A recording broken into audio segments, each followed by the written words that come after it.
Capítulo 12. Tanto minhas feridas quanto as de Celeste eram mínimas, de modo que nos enviaram de volta aos nossos quartos após 1 hora. Houve um intervalo entre nossas altas para não sairmos juntas. Assim que dobrei o corredor, no fim das escadas, vi um guarda caminhar em minha direção. Espen, mesmo mais forte depois de tanto treinamento, conhecia seu jeito de andar, e sua sombra, e 1000 outras coisas impressas em meu coração. Quando ele chegou perto, fez uma reverência desnecessária. Jarro, ele sussurrou, para depois erguer a cabeça e seguir seu caminho. Permaneci ali por um instante, confusa, mas logo entendi o que ele quis dizer. Lutando contra a vontade de correr, atravessei o corredor morta de ansiedade. Abri a porta e fiquei ao mesmo tempo surpresa e aliviada de ver que minhas 3 criadas não estavam. Fui até o jarro, sobre o criado mudo, e reparei que a minha única moedinha tinha companhia. Abri a tampa e peguei a folha de papel dobrada. Que esperteza dele! As criadas nunca notariam, e se notassem, não invadiriam minha privacidade.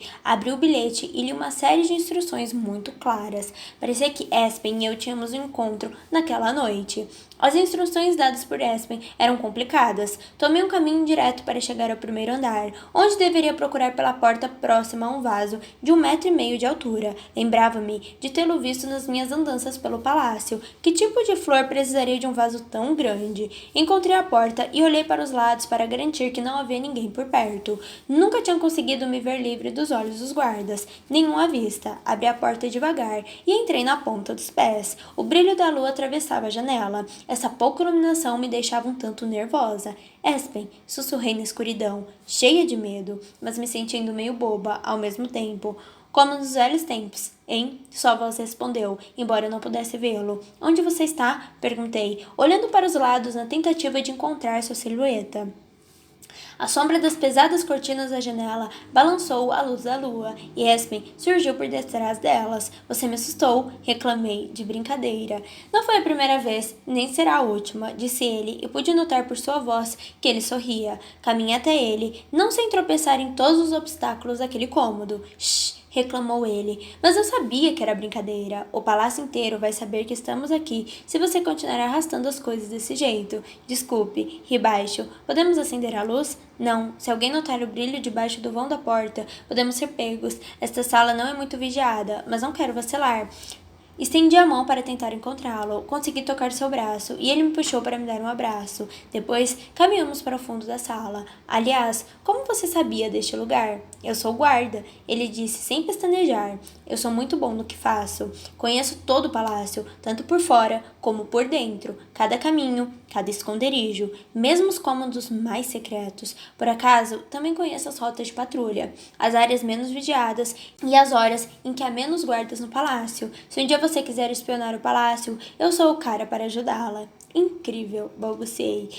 Nos sentamos atrás do amplo encosto de um sofá. O chão estava coberto pela luz da lua. Por fim, vi o rosto de Espen. Perguntei a ele, muito séria. Você tem certeza de que isso é seguro? Se ele hesitasse por um segundo, eu sairia correndo imediatamente, para o bem de ambos. Confia em mim, Mary. Uma série de coisas extraordinárias teria que acontecer para que nos encontrassem aqui. Estamos seguros. Minha preocupação persistiu, mesmo assim. Só que precisava tanto de conforto que decidi seguir com aquilo.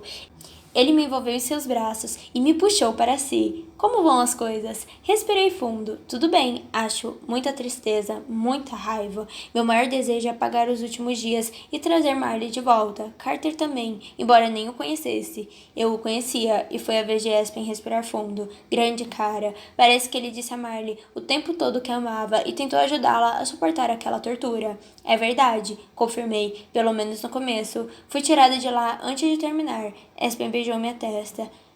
Ouvi falar sobre isso também. Estou orgulhoso de você por não ter saído de lá sem brigar. É a minha garota. Meu pai também estava orgulhoso. A rainha disse que eu não devia agir daquele modo, mas que estava feliz por mim. Confuso, como se quase tivesse sido uma boa ideia, mas não. E no final, não mudou nada. Espen apertou-me. Foi uma boa ideia. Significou muito para mim.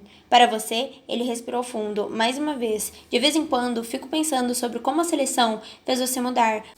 Você está rodeada de cuidados e tudo é tão maravilhoso. Pergunto-me se você é a mesma América. Sua atitude me mostrou que você é, que eles ainda não ganharam você. Ah, eles já me ganharam, mas não a esse ponto. Na maior parte do tempo, este lugar me lembra de que não nasci para isso. Reclinei a cabeça no peito de Espen, o lugar seguro em que me escondia sempre que as coisas ficavam feias. Ouça, Mary, em relação a Maxon, ele é um ator, sempre com a expressão perfeita, como se estivesse acima do bem e do mal, mas ele é só uma pessoa e tem problemas como todo mundo. Sei que você se preocupa com ele, ou não estaria aqui.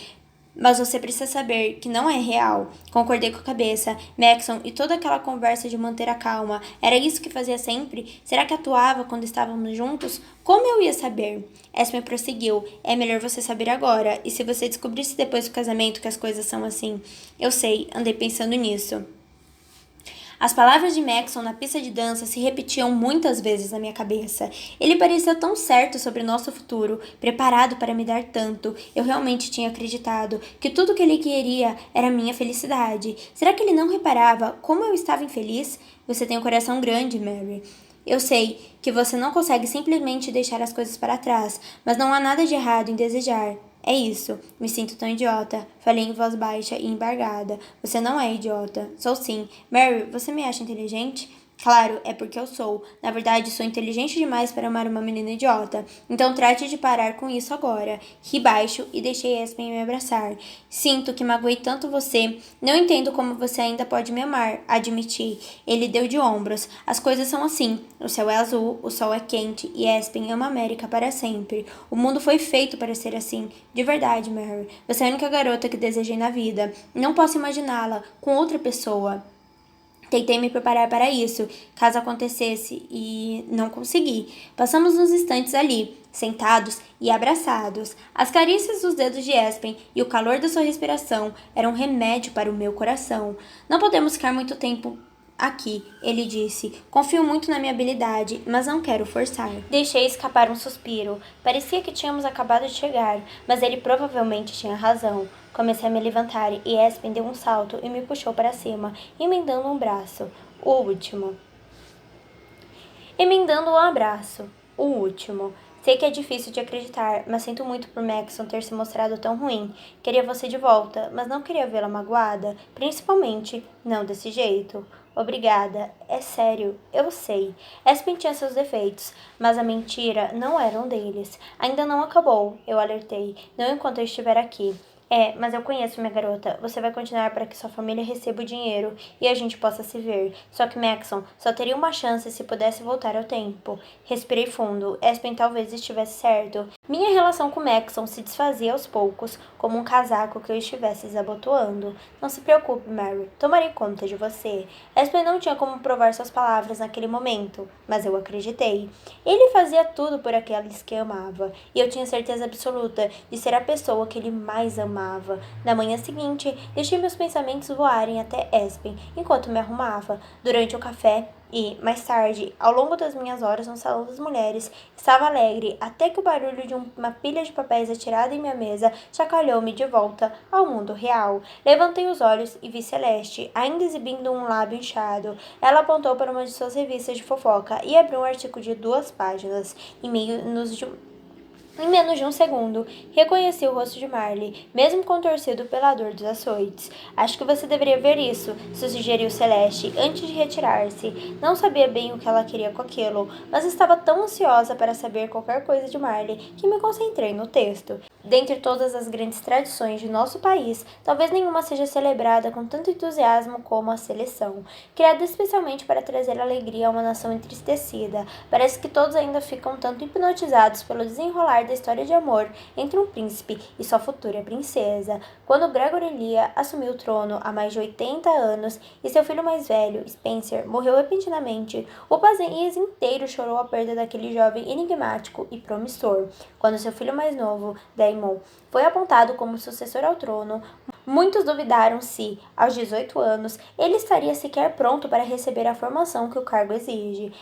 Mas Damon sabia-se preparado para cruzar a porta da vida adulta e decidiu prová-lo por meio do maior compromisso da vida, o casamento. Poucos meses depois nascia a seleção, e a moral do país subiu com a possibilidade de uma garota comum tornar-se a primeira princesa de Ilia. No entanto, desde então fomos forçados a questionar a eficácia de tal competição. Embora seja, no fundo, uma ideia romântica, alguns dizem que é injusto forçar o príncipe a casar-se com uma mulher de casta inferior. Por outro lado, ninguém pode negar a prudência e a beleza da nossa atual rainha, Amberly Station Shreve. Alguns de nós ainda nos lembram dos rumores acerca de Abe Tamben Ilia, que teria envenenado o marido, príncipe Justin Ilia, nos primeiros anos de casamento, para depois concordar em casar-se com o primeiro deste, Porter Shreve, mantendo a linha real intacta. Apesar de tal rumor nunca ter sido confirmado, o que podemos dizer ao certo é que o comportamento das mulheres no palácio, a essa altura, não é senão escandaloso. Mary Thames, hoje uma 8, foi pega com um guarda que a despia em seu armário na segunda-feira, após a festa de Halloween anunciada como destaque dos programas sobre a seleção da TV. O esplendor do baile, no entanto, foi totalmente ofuscado pelo comportamento inconsequente da senhorita Thames, o que deixou o palácio ainda mais à flor da pele já na manhã seguinte. Contudo, pondo de lado as ações injustificáveis da senhorita Thames, as garotas remanescentes no palácio talvez também não sejam dignas da coroa. Uma fonte não identificada contou-nos que algumas moças da elite não se bicam e que raramente esforçam-se para cumprir seus deveres. Todos se lembram da exclusão de Anne Farmer no começo de setembro, depois de atacar gratuitamente a adorável Celeste Nilsson, modelo de Claremont. E nossa fonte confirma que esse não foi o único caso em que as competidoras partiram para as vias de fato no palácio, o que força esse jornalista a questionar o grupo de moças escolhidas para o nosso príncipe Maxon. Pedimos ao rei Clarkson que comentasse esses rumores. Em suas palavras, algumas dessas garotas vêm de casas menos refinadas e não estão familiarizadas com o comportamento esperado no palácio. Evidentemente, a senhorita Thames não estava preparada para a vida de uma Minha esposa possui uma qualidade peculiar e indescritível, que a torna uma rara exceção entre as castas inferiores. Sempre foi capaz de elevar-se até o nível próprio de uma rainha, e seria um grande desafio encontrar alguém mais adequada ao trono que ela. Mas no caso de algumas das participantes de casta inferior, na atual seleção, devo reconhecer que já esperávamos isso. Embora Natalie, Luca e Elise Winks sejam 4, sempre exibiram o maior dos refinamentos diante do público. A senhorita Elise, principalmente, que é bastante sofisticada. Somos forçados a deduzir que nosso rei se refere a America Singer, a única 5 a ir além do primeiro dia. O desempenho da senhorita Singer na seleção tem sido razoável. Ela é suficientemente bela, mas não é bem o que Lia espera de sua nova princesa. De vez em quando, suas entrevistas no jornal oficial de Lia são divertidas, mas precisamos de uma nova líder, não de uma comediante. Outra notícia problemática. Ouvimos relatos de que a senhorita Singer tentou livrar a senhorita Thames de sua punição, ato que, aos olhos desse repórter, faz dela uma cúmplice das atividades traiçoeiras de que a senhorita Thames participou, mostrando infidelidade ao nosso príncipe. Diante de tantos relatos, e com Thames longe do primeiro lugar, permanece a pergunta: quem deve ser a nova princesa? Uma rápida pesquisa com leitores confirmou aquilo que suspeitávamos há tempos. Parabenizamos as senhoritas Celeste Nilsson e Chris Ambers por seu empate no primeiro lugar de pesquisa. Elise Wicks está em terceiro lugar, com Natalie e Luca logo atrás. Em quarto lugar, aparece America Singer, em quinto, e como esperado, último lugar. Penso falar por toda Ilia quando encorajo o príncipe Maxon a realizar com calma a tarefa de escolher-nos uma nova princesa. Evitamos por pouco um desastre com a senhorita Thames ao expor sua verdadeira natureza antes de a coroa ser posta sobre sua cabeça. Não importa quem seja sua amada, príncipe Maxon, tenha certeza de que ela é digna. Queremos amá-la também. Capítulo 13. Corri para fora do salão. Era evidente que Celeste não me fizera um favor. Ela quis me mostrar meu lugar. Porque eu me incomodava com isso? O rei esperava meu fracasso. O público não me queria. E eu tinha certeza de que não poderia ser princesa. Subi as escadas, rápida e silenciosamente, tentando não chamar a atenção. Não havia como saber quem era a fonte não identificada do palácio. Senhorita, Anne disse ao me ver entrar. Pensei que fosse permanecer no salão até o almoço. Você poderia sair, por favor? Perdão, bufei de raiva, mas tentei não perder a paciência. Preciso ficar só, por favor. As 3 fizeram uma reverência e saíram sem dizer uma palavra. Me sentei ao piano. Tentaria me distrair até não pensar mais naquilo. Toquei algumas músicas que sabia de cor, mas foi fácil demais. Precisava me concentrar de verdade. Me levantei e revirei a banqueta do piano em busca de algo mais difícil. Folhei várias partituras até dar com a lombada de um livro, o Diário de Lia. Tinha esquecido completamente que estava comigo. Aquilo seria uma grande distração. Fui para minha cama com o livro em mãos e o abri, contemplando cada uma das páginas antigas antes de virá-las. O diário abriu na página com uma fotografia do Halloween. Aquela foto rígida tinha servido como um verdadeiro marcador de página. Reli a entrada. As crianças comemoraram o Halloween deste ano com uma festa. Imagino que seja uma maneira de esquecer o que se passa ao redor, mas me parece frívolo. Somos uma das poucas famílias remanescentes com dinheiro suficiente para festejar, mas essa brincadeira de criança me parece um desperdício. Olhei novamente para a foto, me detive especialmente na garota. Qual seria a sua idade? Qual o seu cargo? Gostava de ser filha de Gregory Lia? Será que isso a tornava muito popular? Virei a página e percebi que o texto não era o começo de uma nova anotação, mas a continuação de um comentário mais extenso sobre o Halloween. Eu achava que com a invasão chinesa veríamos os erros do nosso estilo de vida. Sempre me pareceu óbvio, especialmente nos últimos anos, que havíamos nos tornado uns preguiçosos. De fato, a facilidade com que a China entrou em nosso país não me surpreende. Tampouco me surpreendeu nossa demora em nos organizar e contra-atacar. Perdemos aquele espírito que levava as pessoas a atravessar os mares, os invernos arrasadores e a guerra civil. Ficamos preguiçosos e, enquanto descansávamos, a China assumiu as rédeas. Nos últimos meses, em particular, tenho sentido o desejo de doar mais do que dinheiro aos esforços de guerra. Quero liderar, tenho ideias e, após minhas generosas doações, talvez seja o momento de oferecê-las também. Precisamos de mudanças. Não posso deixar de perguntar-me se não serei a única pessoa capaz de realizá-la. Senti calafrios. Não pude deixar de comparar Maxon a seu antepassado, Gregory. Parecia inspirado. Juntava os pedaços do país com o desejo de formar um todo. Me perguntei o que ele acharia da monarquia se estivesse vivo. Quando Espen abriu a porta silenciosamente naquela noite, morri de vontade de contar a ele o que tinha lido. Me recordei, porém, que eu já tinha falado com meu pai sobre a existência do diário, o que já era uma quebra do meu juramento, feito a Maxon. Como vão as coisas? Perguntou Espen, ajoelhando ao pé da minha cama. Tudo bem, acho. Celeste me mostrou este artigo hoje. Comentei, para depois balançar a cabeça. Não sei se quero falar disto. Estou cansada dela. Acho que com Marley fora, ele vai demorar para dispensar alguém. Não, dei de ombros. Sabia que o público estava ansioso por uma eliminação. E o que aconteceu com Marley foi mais dramático do que o esperado. Ei, interveio ele, arriscando-se a pôr sobre a luz que entrava pela porta, escancarada. Vai ficar tudo bem. Eu sei, só sinto saudades dela e estou confusa. Confusa sobre o quê? Sobre tudo, o que faço aqui, quem sou. Pensei que soubesse, não sei nem explicar direito. Aquele parecia ser o meu problema. Todos os meus pensamentos estavam embaralhados. Era incapaz de organizá-los. Você sabe quem é, Mary. Não deixe eles mudarem você. A voz dele era sincera. Me senti segura por um minuto. Não porque tive as respostas, mas porque tinha Espen. Se algum dia eu perdesse de vista quem eu realmente era, sabia que ele estaria lá para me conduzir de volta. Espen, posso lhe perguntar uma coisa? Ele concordou. Continuei. É meio estranho. Se para ser princesa eu não precisasse casar com ninguém, se fosse apenas um cargo que eu pudesse escolher, você acha que eu seria capaz? Espen regalou os olhos verdes por um segundo, contemplado a enormidade da pergunta. Para seu mérito, pude notar que pensou bem antes de responder. Perdão, Mary, não acho. Você não é calculista como eles. Seu rosto revelava um pouco de tristeza, mas não me ofendi por ele me achar incapaz de ser princesa. Só fiquei um pouco surpresa com seu raciocínio. Calculista? Como assim? Ele respirou fundo. Estou em toda parte, Mary, e escuto muita coisa. Há uma agitação no sul, nas áreas com grande concentração de castas inferiores. Segundo os guardas mais antigos, essas pessoas nunca concordaram muito com os métodos de Gregory Lia, e já faz algum tempo que há conflitos na região. Dizem por aí que foi por isso que o rei ficou fascinado pela rainha. Ela veio do sul, e sua escolha acalmou as coisas por uns tempos. Parece que já não é mais assim.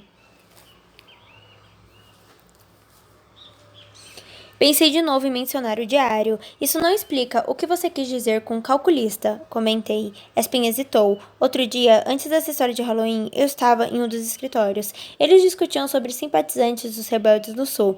Pediram-me que levasse umas cartas para a ala postal em segurança. Havia mais de 300 cartas, América. 300 famílias rebaixadas de casta por não terem denunciado alguma coisa ou por terem ajudado alguém que o palácio considerava uma ameaça. Perdi até o ar. Eu sei, continuou Espen. Dá para imaginar. E se fosse você? Você só sabe tocar piano e de repente tem que arrumar emprego em um escritório? Como encontrar um emprego na área? A mensagem é bem clara. Concordei. E Maxon, ele sabe disso? Acho que sim. Falta pouco para ele governar sozinho. Meu coração não queria acreditar que ele tinha concordado com tudo isso, mas parecia provável. Ele tinha que estar consciente do que se passava e se conformar. Seria eu capaz de fazer isso?